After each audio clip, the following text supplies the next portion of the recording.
Hello and welcome to the hip mini mobility class. Today we're going to use a sideline position for our hip cars to do a pre-assessment on how our hips feel right now in this moment. Then we're going to use a 90-90 position, which we'll go over in a bit more detail to work on hip rotation, as the hip is a ball and socket joint, so it is able to rotate through internal and external rotation. Then we're going to work specifically on external rotation in that same position for our Pales Rails, and then finishing up with a sideline hip car to reassess on how our hips feel after. Hopefully it's better. So without further ado, let's get into our sideline position. You can use your arm as a pillow or foam roller, actual pillow, whatever is most comfortable for you. A couple things we're going to watch out for here is going to be this kind of rocking action as we go through our car. Remember, in a car, we're trying to just move through our hip in this case. So we're going to try to isolate that joint the best we can. The first action is going to be driving the knee into the armpit. From there, then point the knee up towards the ceiling.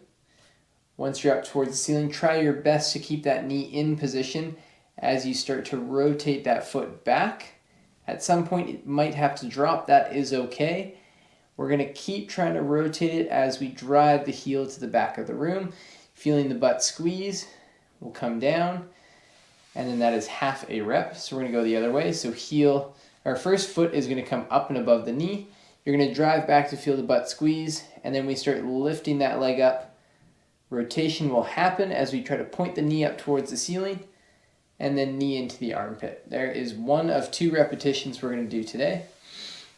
So starting on that second one, we first drive knee into the armpit. Try to point the knee to the ceiling. Keep that knee up as you rotate. Kick back and drop the leg down. We lift the foot up above the knee, kick back, lift that knee up towards the ceiling as you rotate, drive knee into the armpit. And then we'll flip around to the other side. So once again, using the hand for the pillow, once we get into position, we're going to drive that knee up into the armpit. Knee up towards the ceiling. As we rotate here, trying our best to keep that knee up. Rotate so the foot comes above. Kick back till we feel the butt squeeze. And around. This is a good time to pay attention. How does it feel side to side? As we go through the second half of this rep, is it a bit more clunky on this side? Is it painful? Was the other one not? Were they both? Who knows? We're always checking in with our cars to see how we're feeling on that day and using some of the techniques in the mobility classes to hopefully expand that range. Then taking it into our strength training or the activity we're doing to really solidify that range and use it. So that's why we always start each class with a car of the joint we're focused on, and then we reassess at the end. So using that as an assessment technique today. Okay, next up we're going to get into our 90-90 position. So to give you an idea, 90-90 is called that because both legs are going to be bent at 90 degrees. So you want to have your thigh come straight out, and then straight across, and in the back there, again, straight out to the side and straight back. So watch out kind of for that back leg to either want to curl in or you might want to crowd your heel. Right, we want to try to space that out so it's coming straight out the side, straight out the front, across, and back. Okay, this is going to be our base position for the next while. So find what is comfortable for you. If you need to use your hands like so and kind of lean off to the side because coming up nice and tall is really intolerable, that's okay. We're going to work there. We're going to first be working on external rotation of our front leg. Now I recommend to start in this position here. We come down onto the forearm. Our body should still stay straight in line with our back leg. And then we're going to drive this knee down into the floor as we try to lift our foot up off the ground.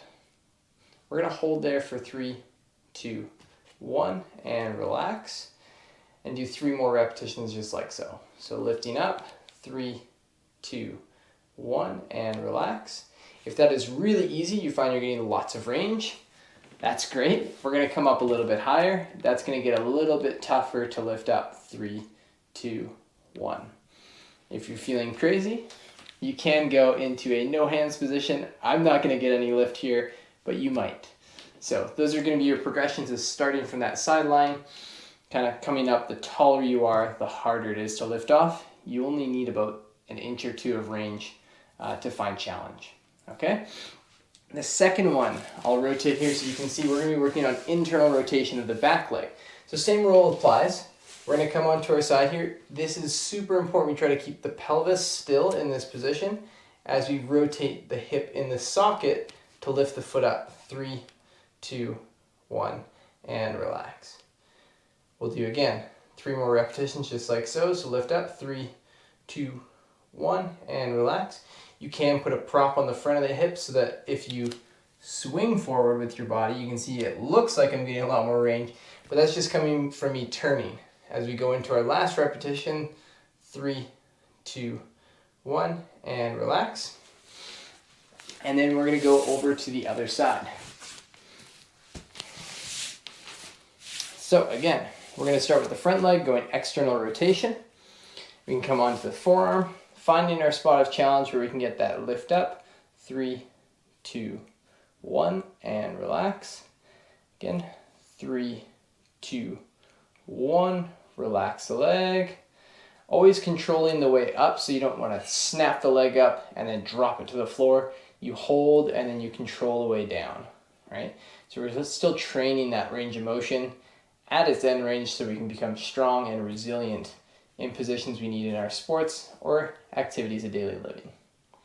Okay, we're gonna go one last rep here. I think this was 4 3-second holds, but if we did an extra one, that's okay. Again, we're gonna go into that trail leg. So watch for that roll forward of the pelvis and kind of our whole body. We wanna keep that in place as we lift that foot up. 3, 2, 1, and relax. You should feel this stuff on the side and front of your hip working to lift that up. 3, 2, 1. Good, 2 more here. 3, 2, 1. And 1 more. 3, 2, 1. Very good. All right, next up, we're going to be working on external rotation of our front leg. Okay, so how we're going to do this is you guys might have done a pigeon pose or something like similar in yoga. We're going to use the 90-90 position to do something very similar. So first thing I need to do is get up nice and tall. Use your hands if you need.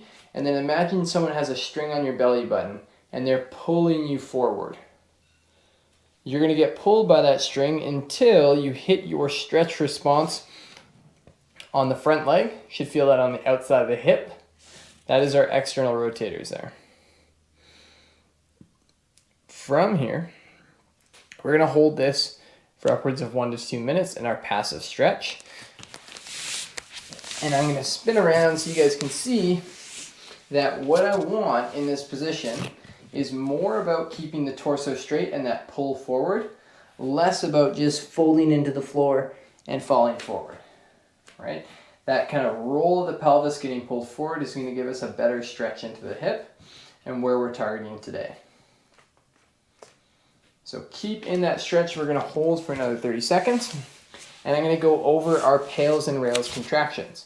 So when we're in this position, our pails contraction is going to be pushing our foot down into the floor.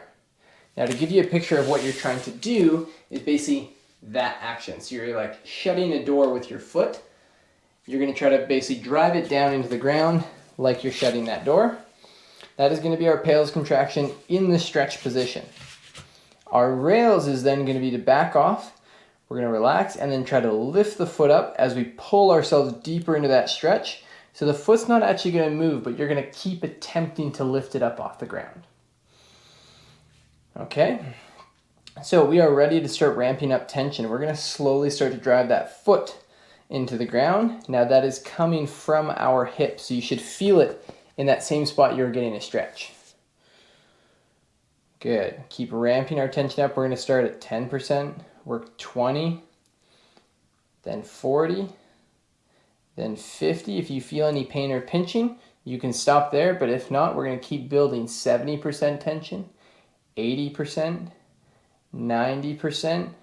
Greatest, safest effort for 10, 9, 8, 7, 6, 5, 4, 3, 2, 1. Slowly relax, and then we're going to transition into our rails. We're trying to lift that foot up, pull ourselves deeper into the stretch for another 8, 7, 6, 5, 4, 3, 2, 1, and relax there.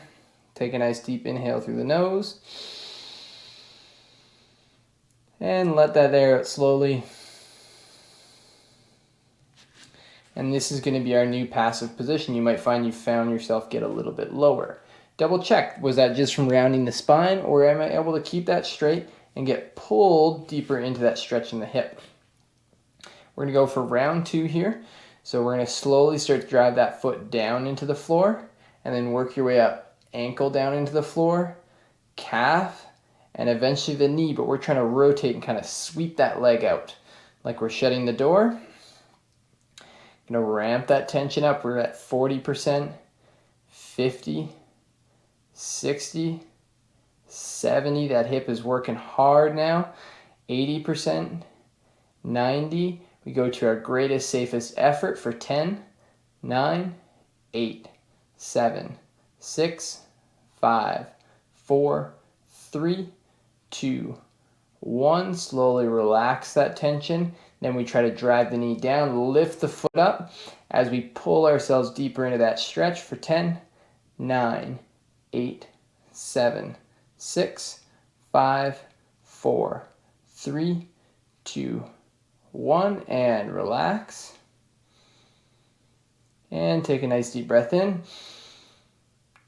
And slow exhale through the nose as we fall into that stretch. We're going to stick with 2 rounds today, so come out of that side, and we'll switch around to the other side. So again, set up in our 90-90 position, so you get 90-degree angles. If you do feel any pain or discomfort at the knee, try to bend the knee a bit. Usually that can help clear up some pain on the outside of the knee. If not though, try to hold that 90-degree angle as best you can. Point the belly button to the front of the thigh, and then we get pulled in that string once again till we hit our stretch position. Once we're in the stretch position, is where we're going to hold our passive stretch and hang out here and just work on that same kind of breath we did after our rails contraction. That slow inhale through the nose, slow exhale through the nose as well. And just allow yourself to kind of down regulate your nervous system, get relaxed in this position so we can get the most out of it. If you're really tense and fighting this position, it's going to be really hard to create strength and power out of here. So we want to try to down regulate. If you need to, just back off or use that little bit of knee bend. You want to be quite comfortable, as we are going to hold here for 1 to 2 minutes. The pails and rails is going to be when we look to increase that range of motion. That's where things might get us a little bit more intense, but we can always go back to that slow, deep breath to kind of down regulate, chill out, and find comfort in the position. Saying that, sometimes cramping happens, so you've been warned. All right, so we are going to start our first pails contraction. So that's going to be pushing the foot down into the floor. Again, that sweeping action, like we're trying to scoop it off the ground, or kind of through the ground. Then we're going to work our way up, push down through the leg, working our way up into the calf, and eventually the knee, but we're keeping that rotation focus as we ramp ourselves up. 30% of our max tension, 40, 50, getting a little bit harder, 60. Again, feel any pain or pinching, that's where we stop. If not, we can keep going, 70, 80%. Greatest, safest effort, here we are, 10, 9, 8, 7, 6, 5, 4, 3, 2, 1. Slowly start to relax. Then we try to lift that foot up as we pull ourselves deeper into the stretch. So we're trying to lift that foot up, pushing the knee down so we get that pure rotation from the hip as we get pulled deeper into that position. As for another 5, 4, 3, 2, 1, and relax. Deep inhale through the nose. Slow exhale. Find comfort in your new position. If you're fighting off a cramp, try to hang in there. If you're feeling good, we're going to go into the next one here. So again, our pail starts at the foot. We start to push that down, working our way up the leg, slowly increasing our tension, 30%, 40, keep pushing, 50, 60, 70, 80, 90, greatest, safest effort. Here we go, 10, 9, 8, 7, 6, 5, 4, 3, 2, 1. Slowly relax the leg. Now we're trying to lift that foot up, drive the knee down, getting rotation at the hip as we pull further into our position, keeping the spine straight. You got this for another 7, 6, 5. Keep lifting that foot. You got this. 3, 2, 1. Deep inhale through the nose as you relax. Slow exhale. And then we're going to slowly come out of that position. There is the hard work part. We're going to go back to the sideline hip cars to assess how does the hip feel now that we've completed most of the class. So coming onto our sides, we can use our hand as a prop once again. And even use that top hand, you can reach forward. I think I'm off camera now, but reach forward and plant it on the ground in front. If it starts to move and roll back, you know that you're rolling through the rest of your body. It's no longer coming from the hip. So that can be a helpful cue as we go through this. So knee into the armpit, up towards the ceiling. Try to keep that knee up as you rotate. Good, kick back and down. Back the other way. We keep that foot above the knee as you kick back. Feel the butt squeeze. Lift the leg up. Rotate knee into the armpit. And assessing, how does this feel in terms of before and after? I'm finding right now it feels a little bit smoother, especially as I come up and around here. Naturally, my sticking point is right through that internal rotation. But then as I come back through extension, I feel I have a bit more range and a bit more connection to my glute as well, as we were getting it to kind of contract and stretch there. Now that we've done 2 on one side, we'll flip over the other. Finish up here. It's the same idea. You can get that reach forward. That's going to let you know if you're compensating through the roll of the rest of the body. So you point the knee up. Rotate, kick back. Keep that foot up and above the knee as you kick back. Then open it up. Try to point it at the ceiling as your knee comes back into the armpit. Last rep here. Good. Point the knee up towards the ceiling. Rotate, kick back. And the last one here. And there we are. So there is the hip mini mobility class. Again, we worked on external rotation of the hips specifically, something that can translate to the squat. So kind of a bonus assessment you could do at the end here is just see how that feels, right? You might have an idea of in your training what a squat feels like in your hips. If there's any pinching, anything like that, try out a few reps, see how that feels, and kind of use that to compare and contrast with the hip car as well. Have a great day.